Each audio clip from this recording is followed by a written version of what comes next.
لیکن ایک مخصوص طریقہ ہے جو ائمہ علیہ السلام سے وارد ہوا ہے سجدہ شکر ادا کرنے کا، وہ سجدہ شکر ادا کرنے کا پریکٹیکل طریقہ ہم آپ کے سامنے بیان کریں۔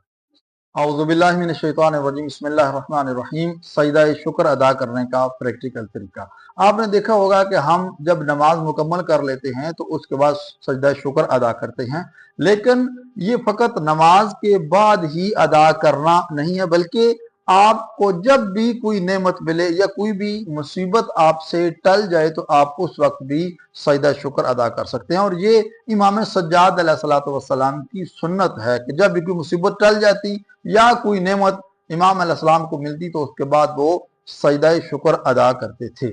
سجدہ شکر میں کوئی بھی ذکر آپ پڑھ دیں تو وہ کافی ہے، آپ سبحان ربی الاعلیٰ و بحمدہ کہہ دیں یہ بھی کافی ہے، آپ فقط شکر للہ شکر للہ شکر للہ اگر یہ بھی پڑھ دیتے ہیں پھر بھی کافی ہے۔ لیکن ایک مخصوص طریقہ ہے جو ائمہ علیہ السلام سے وارد ہوا ہے سجدہ شکر ادا کرنے کا، وہ سجدہ شکر ادا کرنے کا پریکٹیکل طریقہ ہم آپ کے سامنے بیان کریں۔ آپ نے نیت کرنی ہے، میں نیت کرتا ہوں سجدہ شکر کی قربتاً الی اللہ۔ اللہ اکبر۔ انی ظلمت نفسی فاغفر لی، انی ظلمت نفسی فاغفر لی، انی ظلمت نفسی فاغفر لی۔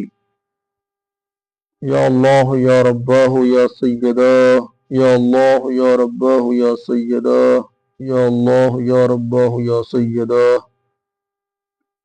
افضل للہ افضل للہ افضل للہ، شکرا للہ شکرا للہ شکرا للہ، لا الہ الا اللہ۔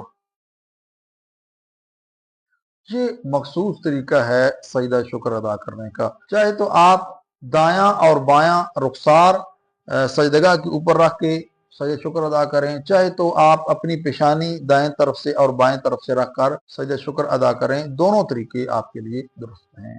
السلام علیکم ورحمۃ اللہ وبرکاتہ۔